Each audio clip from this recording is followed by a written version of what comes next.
참 안타깝고 더없이 유감스러운 하루였습니다. 대한민국의 제18대 대통령 박근혜 대통령이 국회에서 탄핵을 당한 것입니다. 오늘 12월 9일 있었던 일입니다. 대한민국 국회의원 정원 300명이죠. 이 중에 1명이 빠진 299명이 참석한 가운데 234명, 234명이 탄핵 소추안에 찬성함으로 해가지고 일단 국회에서, 즉 입법부에서 탄핵은 결정난 것입니다. 이제 남은 것은 입법부의 이 결정을 사법부가 어떻게 판단할 것이냐 하는 절차만 남았습니다. 그 사법부의 절차는 물론 당연히 헌법재판소로 가는 것이죠. 그래서 행정부의 수반이자 대통령이 국회에서 탄핵을 당하고 사법부의 최종 결정을 봐야 되는 그런 상황입니다. 저는 무엇보다 지금 우리 대한민국의 교훈의 출발은 공직이 얼마나 무섭고 엄중한 것이냐 하는 것에서 자각하는 것에서 출발해야 된다고 생각합니다. 헌신, 그 다음 공명정대, 불평부당, 그 다음에 투명성, 청렴성, 심지어 효율성까지 모든 것에서 의혹에 연루도 안 되는 그러한 자세 혹은 그러한 봉불하야 공직이다, 말 그대로 공직이다, 이런 거의 출발점이 그렇다고 생각합니다. 지금 박근혜 대통령의 이 모든 것도 공직자로서 제대로 못했다는 의혹, 아직은 의혹이죠. 의혹에서 출발됐고 그거에 대한 1차적 판단에서 이렇게 나온 것입니다. 비단 대통령만이 아닐 것입니다. 국회의원 개개인도 마찬가지입니다. 더없이 중요한 공직자들이죠. 입법부, 행정부, 사법부의 모든 공무원들, 그리고 지자체, 일선 기관에 이르까지 상하, 위아래가 없습니다. 모든 공직자들은 선출직이든 임용직이든 공직자는 다 같다. 그 공직자의 얼마나 중요한가를 이번에 자각하는 계기가 되고 그것을 이행한 것이 국민의 시대적 요구다, 그렇게 봅니다. 바로 그것 때문에 지금 대통령이 탄핵이 출발했으니까요. 그리고 이제 낡은 정치도 뭔가 바뀌어야 되겠다. 낡은 정치, 인치, 사람들의 어떤 비공식적인 그 라인을 둘러싸인 그런 낡은 정치가 이번에 사달이 난 것이고, 어쨌든 그런 한 시대의 정치도 정말 바뀌어야 된다. 대통령도 비판받을 짓을 했다고 하겠지만 그럴 수 있다 치더라도 그동안 보여준 국회, 여야 간의 국회가 보여준 리더십과 그런 역량은 또 뭐냐 이겁니다. 국회의 시스템과 정당의 제도라는 어떤 이런 시스템적 하자, 오류, 무능과 20대 국회라는 인적 자원들의 부실함, 이런 것들이 뒤섞여서 몇 달간의 그 지리하고 긴 국정 공백 사태가 빚어진 것입니다. 다만 대통령에 대한 판단은 좀 보류하고자 합니다. 저는 우리는 진짜 진실이 뭔지, 진짜 전후좌우의 사실관계는 뭔지 저는 알 수 없기 때문에 그만큼 판단을 좀 더 유보할 수밖에 없는 그런 상황이고, 그래서 이 상황이 좀 좀 숙연해진다 할까요? 그런 느낌이 듭니다.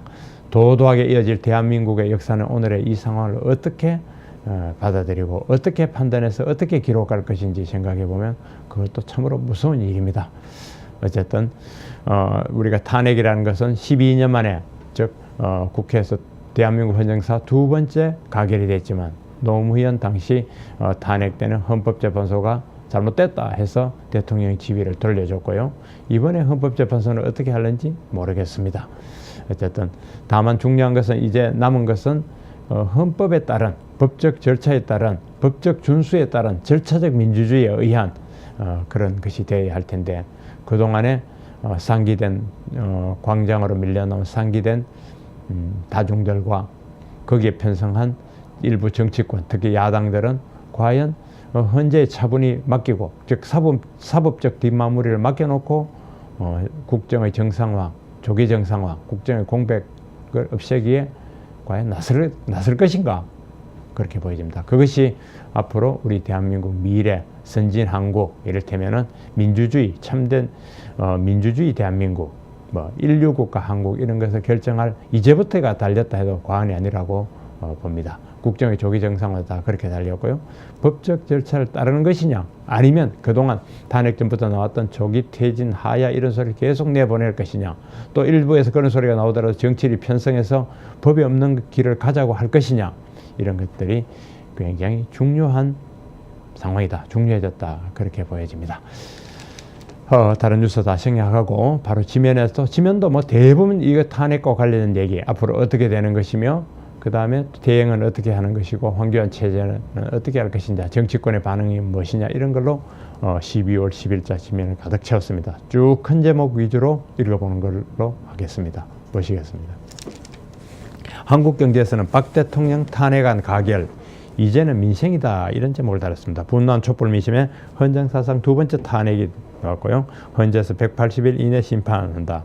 야당은 즉각 물러나라고 하고 있죠.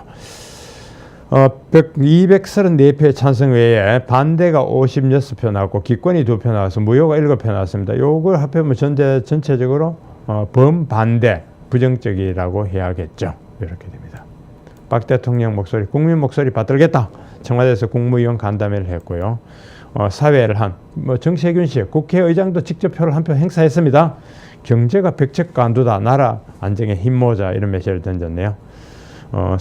탄핵 소추안 가결 직후 청와대에서 열린 임시 국무위원 간담회 대통령과 총리가 황교안 총리가 참석하고 있는 사진이 실렸습니다.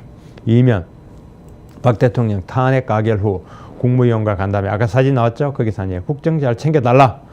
그러고 황교안 총리 이 사진 모습 보입니다. 국방 강조한 황교안 북도발 가능성이 높다. 군은 임무 수행에 만전을 기해달라 가야했다고 했습니다. 황교안 총리는 누구인가? 공안검사 출신으로 법질서 중시하는 원칙주의자라고 달았네요. 삼면도 계속 같은 지면입니다. 정치는 탄핵당에서도 경제는 제대로 돌아가게 하라. 로드맵 없이 맞은 탄핵 정부, 경제 장기 표류 우려. 사실은 이게 더 걱정일 수도 있습니다. 대내외 악재는 첩첩이 쌓였고요. 대응 실패할 땐 퍼펙트 스톰이 닥칠 수도 있다고 합니다. U2로 임종용 이 어정쩡한 동거체제 끝내고 경제 컨트롤 타워부터 복원해야 된다 하는 게 전문가들의 지적입니다. 경제 충격을 최소화하는 방안이 그거군요. 재계, 총수들 또 헌법재판소까지 불려가야 하나 해서 경영 공백을 우려한다는 목소리도 하나 들어가 있고요. 사면도 계속 탄핵 가결했습니다. 불확실성 커지나 이런 제목을 달았네요. 숨죽인 금융시장 탄핵 충격파 어디로 튈지 모르겠다. 뭐 예고됐던 거니까 어느 정도는 상황 자체는 충격이 없기를 바랍니다. 경제부처 긴박하게 움직였다고 그랬고요. 2004년 노무현 탄핵 때는 이현재 당시 부총리 경제부총리 경제는 내가 챙긴다고 나서서 시장 불안을 지냈고 그때는 고건 이현재 체제로 갔습니다. 정치권 표정도 했네요. 대선 열차는 출발했다. 19대 대통령을 복귀한 대선 열차. 야당은 계속 퇴진 투쟁을 하겠다. 그래서 전국 혼란이 이어질 걸로 예상된다고 했습니다. 치킨 게임 이야기도 나오고요. 정계 개편 이야기도 나옵니다. 합동연행 이야기도 나오고요. 황교안 체제의 가시갈길이라고 합니다. 4월이냐 6월이냐 8월이냐 요 유불리에 따라서 대선 시기도 신경전이 벌어지고 있다고 하고요. 여당의 비박 그리고 반문재인 세력 국민의당 요게 개헌고리로 손잡을 가능성이 있다. 최대 변수는 반기문 총장이다 했네요.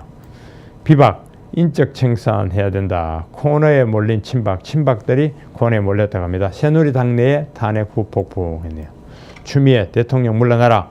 박지원 이제 민생이 중요하다. 온도 차이가 나죠. 문재인 이재명도 즉각 퇴진하라. 그러고 김종인이 선서를 했습니다. 대통령 된 것처럼 그러지 마라. 그런 얘기입니다. 헌법의 위반이다. 그런 얘기죠.